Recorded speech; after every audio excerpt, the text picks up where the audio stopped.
En este video vamos a ver cómo crear formularios para nuestros sitios web. Los formularios son muy utilizados en la web para que los usuarios se contacten contigo, consulten sus dudas o se suscriban a tu sitio. En este video veremos cómo crear la maqueta de tu formulario, es decir, el esqueleto y los diferentes campos que lo componen. Para hacerlo funcionar necesitamos un lenguaje diferente al que estamos utilizando, un lenguaje de servidor como PHP. Para comenzar a definir un formulario, utilizaremos la etiqueta form. Hay algunas opciones y atributos importantes que podemos definirle a la etiqueta form para que funcione correctamente. Pero como ahora vamos a enfocarnos solo en la maqueta, veremos estas opciones luego. Y ahora, tal como lo hacíamos por ejemplo con las ul y las all, vamos a hacer un poco de espacio entre las etiquetas form para poner dentro los elementos de nuestro formulario. El primer campo que crearemos es el elemento input, que en español significa algo así como entrada y es el campo más utilizado en los formularios. Ahora, un elemento input puede ser de muchos tipos. Vamos a ver el primero y más común, el tipo texto, que se define escribiendo la etiqueta input seguida del atributo type text. Y como con las etiquetas anteriores, vamos a cerrarla en sí misma con la barra inclinada y el símbolo mayor que. Vamos a guardar por ahora y ver cómo se ve en el navegador. Bien, aquí tenemos entonces nuestro campo de texto, podemos posarnos sobre él, escribir algo de texto, borrar el texto. Excelente. Vamos ahora a ver algunas opciones más de configuración que podemos asignarle a nuestros inputs. Además del atributo type que ya conocemos, el atributo value para darle un valor inicial a ese formulario. Por ejemplo, podemos escribir aquí value igual ejemplo, guardar, actualizar y ahora nuestro campo comienza con el valor por defecto ejemplo, que nosotros podemos borrar y poner dentro lo que queramos. Ahora bien, quizás es molesto para el usuario tener que borrar el contenido del campo para poder comenzar a escribir en él. Para esos casos podemos usar el atributo placeholder o algo así como marcador de posición en español, que lo que nos permitirá hacer es dar un indicio a los usuarios de dónde tienen que completar la información. Entonces, por ejemplo, podemos borrar el valor que asignamos en el atributo anterior y escribir placeholder completa aquí el campo. Guardamos, actualizamos el navegador y vamos a ver que el contenido del input cambió. Ya no tiene un valor asignado que deberíamos borrar si queremos escribir algo dentro, sino que tiene un texto como marcador de posición en un color más claro, lo que indica que no es un valor, y si cliqueamos dentro y comenzamos a escribir, este texto marcador desaparece y nos deja escribir dentro del campo sin inconvenientes. Hay otros tipos de inputs que podemos crear solo cambiando el atributo type, como por ejemplo type email, lo que demostrará al navegador que la información que se carga allí corresponde a una dirección de email. Type number, o número en español, lo que hará es restringir los valores que podemos escribir dentro del input a solo números. Y entonces, si por ejemplo necesitamos que el usuario complete allí su teléfono o número de documento, y si actualizamos el navegador y escribimos letras en el campo, veremos que no podemos ingresar ninguna. Y también tendremos aquí estas flechas que nos permitirán sumar o restar el número que queremos completar. Del mismo modo, un input con type date o fecha en español nos permite agregar un campo para completar, por ejemplo, la fecha de nacimiento de nuestros usuarios. Y nos habilita esta vista de calendario para que sea más fácil completar la información.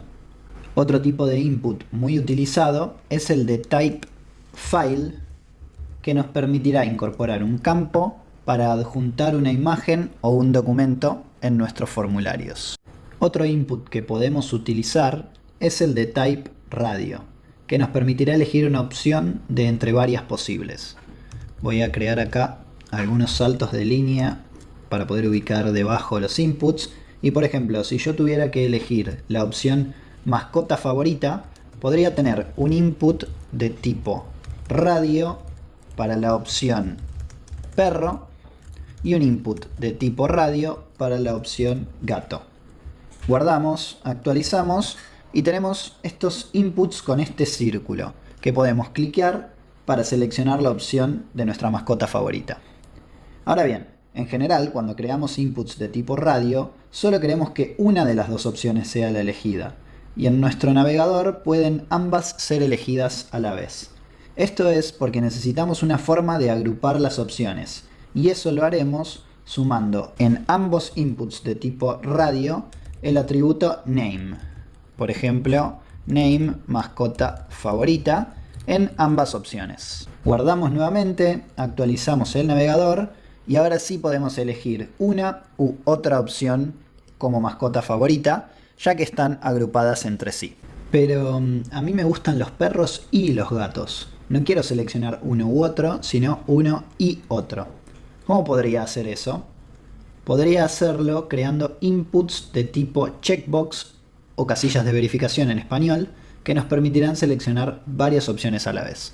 Entonces, puedo copiar todo este código de arriba y cambiar el atributo type en ambas opciones por checkbox, guardar, actualizar el navegador y ahora tenemos estas casillas de verificación que podemos tildar y destildar para seleccionar, en este caso, nuestras mascotas favoritas. Ahora bien, quizás más de una vez queramos que nuestros usuarios completen un poco más de información acerca de ellos o dejen un mensaje con el motivo de su consulta. Es decir, quizás queramos que escriban un texto más largo que el que cabe en un input. Para eso tenemos el elemento text area o área de texto en español. Vamos a dejar aquí algunos saltos de línea y, contrariamente a los elementos input que cerraban en sí mismos, los elementos de tipo text area necesitan una etiqueta de cierre. Y el contenido que queremos que tenga el área de texto lo completamos entre ambas etiquetas. Es decir, aquí va el contenido de nuestra área de texto. También podemos dejarlo vacío si no queremos que tenga ningún contenido y solo queremos que aparezca el campo y el usuario complete allí la información. Otra etiqueta que podemos utilizar dentro de nuestros formularios es la etiqueta select, que nos permitirá crear un menú desplegable de opciones de entre las cuales el usuario podrá elegir una de ellas. Para crear este elemento, generamos las etiquetas select de apertura y de cierre y dentro de ellas vamos a listar cada una de las opciones que el usuario podrá elegir dentro de etiquetas option anidadas dentro de la etiqueta select. Del mismo modo que hacíamos anteriormente, por ejemplo, con las li dentro de nuestras ul. Entonces, por ejemplo, podemos crear una primera opción cuyo contenido sea elige una opción. Y debajo crear otras tres opciones con diferente contenido. Por ejemplo, 1, 2 y 3. Guardamos, actualizamos el navegador y tenemos aquí nuestro selector con las opciones correspondientes. Bien, ya tenemos una gran cantidad de inputs en nuestro formulario, ¿verdad? Es momento de agregar un botón para poder enviarlo. Y eso lo haremos creando otro input, pero en este caso de tipo submit, que significa enviar en español. Creamos el input y, como vimos anteriormente, vamos a editar el value de este input para cambiar el texto que se muestra dentro del botón. Vamos a escribir, por ejemplo, enviar formulario. Guardamos, actualizamos el navegador y aquí está nuestro botón para enviar el formulario. Como también dijimos anteriormente, solo estamos creando la maqueta de nuestro formulario. Por ende, este formulario no produce ninguna acción todavía. No se envía a ningún lado por más que presionemos miles de veces nuestro botón de input. Para poder enviar un formulario, vamos a necesitar conocimientos de otros lenguajes de programación, como JavaScript y PHP, pero con estos elementos podrás crear la maqueta perfecta para luego poder enviarla por mail o guardar la información en una base de datos. Eso ha sido todo respecto de formularios por ahora, nos vemos en el próximo video.